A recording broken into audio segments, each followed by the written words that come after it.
Hey everyone, it's Carissa Wiley at sprinkledwithglitter.com. Thanks for joining me today. Today I am sharing a project featuring some products from the brand new Pinkfresh Studio release for June 2022. I cannot believe we are already in June. And before I jump into the project, I just wanted to give you a quick look at the entire release, including some new embellishments and an embellishment tray. There are stamps, coordinating dies, coordinating layering stencils. I absolutely love this folk floral stem because you have the opportunity to stamp it or hot foil it. There's also some really cool standalone dies in this release. There are these mini slimline frames that I'll be using today, as well as a couple of cover plates. This next one is the dotted scallop cover plate, and it totally reminds me of mermaid scales along with the hot foil plate that I'm going to show you right here. This has coordinating stencils. I'll be using that today. That is the Geo Arch hot foil plate. I absolutely love it.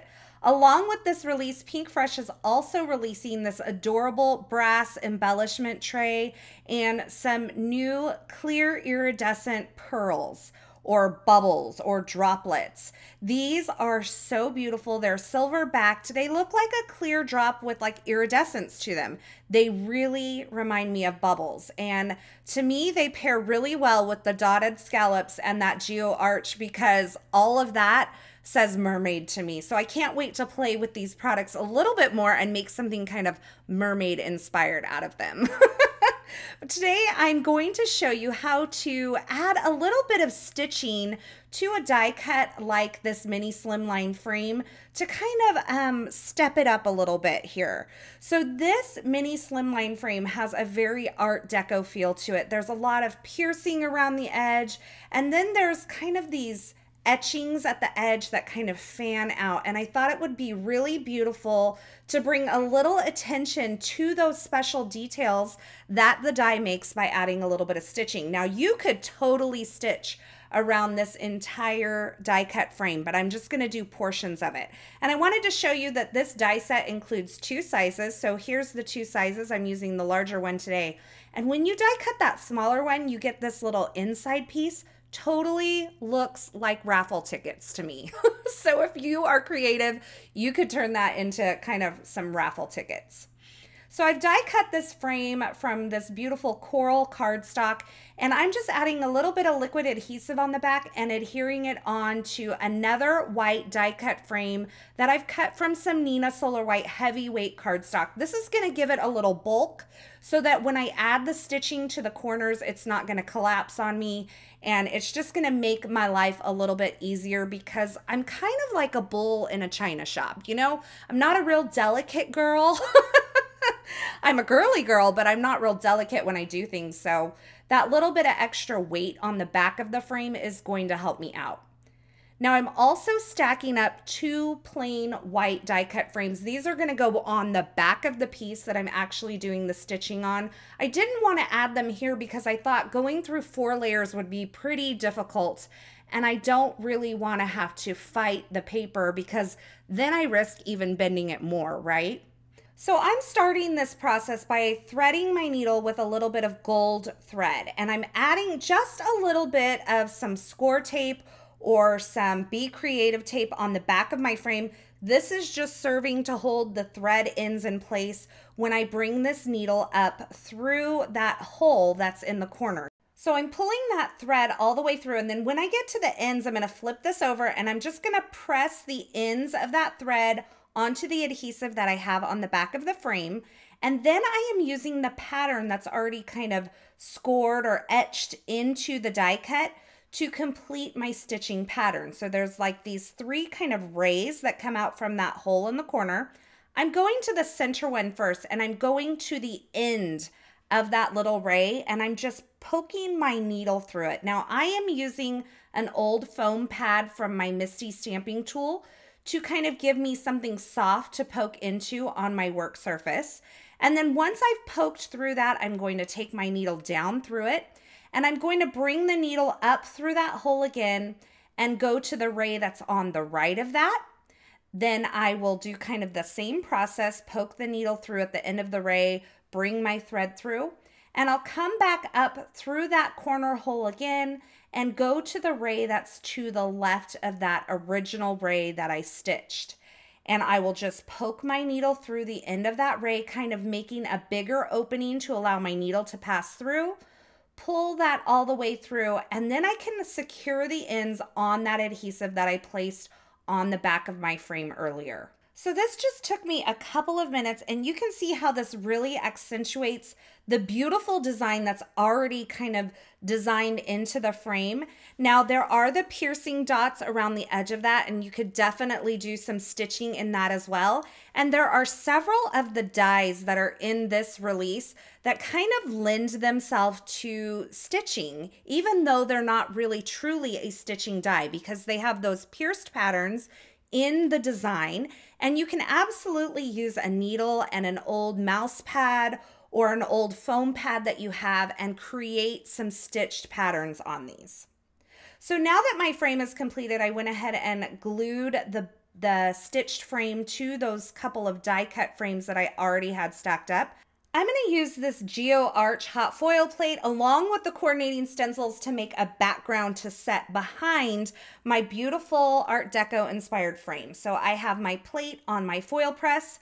I added my foil with the pretty side facing down, then a sheet of Hammermill cardstock along with the shim that comes with the Gemini foil press. I ran that through my Gemini Junior, and now I am removing the extra foil, and look at this gorgeous pattern. Another pattern that is very Art Deco inspired. I think that this release kind of has that theme going on, that and a mermaid theme, you know? If you see the mermaid theme, put it in the comments below. Now I have the coordinating layering stencils, and I'm just going to go in order with these. I'm lining them up over the hot foil pattern that I created, and I'm actually just holding the stencils in place with a couple of magnets that are on my work surface. I do have a Glassboard Studio glass mat that I had magnetized, so that is an option when you order from the Glassboard Studio, and I love having a magnetic mat. It's not magnetic itself, but magnets stick to it. So anyway, if that makes sense. So I'm going through these layering stencils. I started with Ballet Slipper, and then I used a little Tidal pond, and I'm finishing off with some coral reef. And I'm just not really doing anything special here. I'm just using some blending brushes to add this, you know, light layer of ink over those layering stencils. Then I'm taking a microfiber cloth and just buffing off any excess that may have gotten on my foil. And you can see I have this beautiful colored pattern here. It's foiled, it's colored, it's gorgeous. I'm going to trim this down using my paper trimmer so that it's going to fit within the confines of that mini Slimline frame. And then I'm going to use my Curvy Leaves dies. Probably one of the most used Pinkfresh Studio dies that I have. I'm lining them up on this scrap of vellum and holding them in place with a little Easy C tape. And then I'm going to run this through my Gemini Junior. And these really are just serving as something to kind of soften all of the elements that I have going on. They're very geometric and clean, simple lines, but this is going to give it kind of a softening effect. So the vellum is not too overwhelming. It will blend in with anything. And this is just going to give it a soft, curvy element to go with all the geometric things that I have going on. Now I decided I kind of wanted to add a circle die cut shape in here. And this circle is actually the center of the Ornate circle die that is part of this release. It's a standalone die, but I wanted to add a little texture to it. So I am laying it on that Geo Arch hot foil plate. I'm adding a 110-pound paper shim and the shim that comes with the foil press. And I ran that through my Gemini Junior, no heat. It's just to add a little bit of texture to this cardstock. And I'm going to adhere it to this panel with a little liquid glue, and I'm lining up the pressed pattern in that circle with the hot foil pattern that's in the background. So it's like one continuous pattern. I think it lined up beautifully, and it's a great little textural element that just adds a little something to the card. So I trimmed off the excess there, and now I'm adding some liquid adhesive to the back of this mini Slimline frame, and positioning that over the background that I created, which I previously cut down. And then I am going to take those vellum curvy leaves that I die cut earlier and just kind of place them with my sentiment over the top. I'm going to just squeeze a little liquid glue under them. I like them to be able to pop up on the end, so I'm just using a little bit of liquid adhesive underneath the stems. And then I have this foiled sentiment. This is from the Modern Script Sentiments hot foil plate that was released last month from Pinkfresh Studio. I have some strips of foam adhesive on the back of it, and I'm just removing the backer on that foam adhesive and adding a little bit of liquid glue so that I have a little wiggle room to kind of slide this around on my card before it adheres permanently. So once I get that in place, I'm going to work on embellishing this card. And I have to tell you, I taught at the Concord and 9th Summer Card Camp over the weekend. We had to come up with phrases of how we describe, you know, adding embellishments to the card. So Laura Basson likes to zhuzh it up. We all know that. Ricky Bromero says that he likes to, you know, add a touch of fancy. And I decided I like to add a little frosting to my card. And if you know the reference, it's actually from How to Lose a Guy in 10 Days, which is one of my favorite movies of all times. And so I'm adding a little frosting to this card right here with these brand new clear iridescent baubles or gems or pearls from Pinkfresh Studio. Now I've created my Slimline card base. This is a piece of cardstock that's cut to 6.5 by 6 1/4 inches and scored at 3 1/4 inches along that 6.5 inch edge. And so that creates your mini Slimline card base.